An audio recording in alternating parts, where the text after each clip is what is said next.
ബേസിൽ മാത്യു നെല്ലാട്ടുകുടിയിലാണ്. രാജകുമാരിലാണ് ബേസിലിന് ജോലി ലഭിച്ചാലും മേഴ്സിഹോമി വന്ന ഭക്ഷണം തരാമെന്ന് ഒരു നേർച്ച പോലെ ബേസിൽ പറഞ്ഞിരുന്നു. അപ്പോൾ ബേസിന് ജോലി കിട്ടി. ബേസിലെ കുടുംബാംഗങ്ങളെല്ലാം കൂടിയാണ് വന്നേക്കുന്നത്. കർത്താവിന് പ്രത്യേകം നന്ദി പറയാം. ദൈവത്തിന്റെ വചനം പറയുന്നു, ഈ ചെറിയൊരു ഒരുവിന് ചെയ്തപ്പോൾ നിങ്ങൾ എനിക്ക് തന്നെയാണ് ചെയ്തതെന്ന്. അപ്പോൾ നമുക്ക് ഈ ഭക്ഷണം ഇവരെ ഇത്രയും കഷ്ടപ്പെട്ട് ഇവരെ നമുക്ക് ഒരുക്കി തന്നു. പ്രത്യേകം ദൈവത്തിന് നന്ദി പറയാം.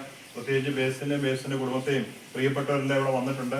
ഇവർക്കൊക്കെ വേണ്ടി നമുക്ക് പ്രാർത്ഥിക്കാം. പാവപ്പെട്ടവന്റെ മുഖം തിരിച്ചാൽ ദൈവം നിന്നിന്ന് മുഖം തിരിക്കുന്നതാണ് ബൈബിൾ പറയുന്നത്. നമുക്ക് ഓർക്കാം, ദൈവം ഇതിലൂടെ നമുക്ക് തന്ന ഭക്ഷണത്തിനെല്ലാം നന്ദി പറഞ്ഞുകൊണ്ട് രണ്ട് കരങ്ങൾ സ്വർഗത്തിലേക്ക് കൊടുത്ത് നമുക്ക് സ്തുതിച്ച് പ്രാർത്ഥിക്കാം. ഹല്ലേലൂയ, യേശുവേ ആരാധന, ദൈവമേ സ്തുതിക്കുന്നു. നന്ദി പറയുന്ന കർത്താവെ, പ്രത്യേകമായിട്ട് ബേസിന്റെ കുടുംബത്തെ എല്ലാം സമർത്ഥമായിട്ട് അനുഗ്രഹിക്കണമേ ഞങ്ങൾ പ്രാർത്ഥിക്കുന്ന കർത്താവെ. ദൈവമേ, ഏലിയാ പ്രാർത്ഥിച്ച പോലെ ഞങ്ങൾ പ്രാർത്ഥിക്കുന്ന കർത്താവ്, ഇവരുടെ ജീവിതത്തിൽ ഒരിക്കലും ഒരു ബുദ്ധിമുട്ട് വരാത്ത വിധം കർത്താവിന്റെ കരുണയും കൃപയെല്ലാം ഇവരുടെ മേൽ ഉണ്ടാകണമേ ഞങ്ങൾ പ്രാർത്ഥിക്കുന്നു. ദൈവത്തിന്റെ വലിയ ശക്തിയും കൃപയും കൊണ്ടാണ് പ്രാർത്ഥിക്കുന്നു. നിത്യം പിതാവും പുത്രനും പരിശുദ്ധമായ സർവ്വേശ്വര എന്നേക്കും സ്തോത്രം. ദൈവമേ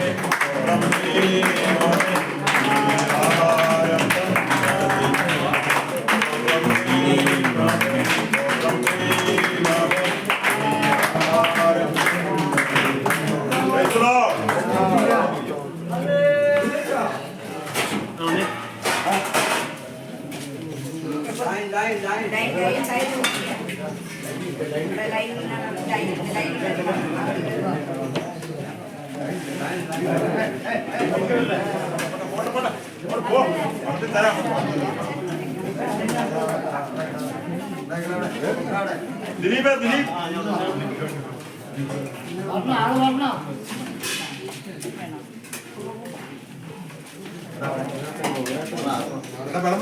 സജി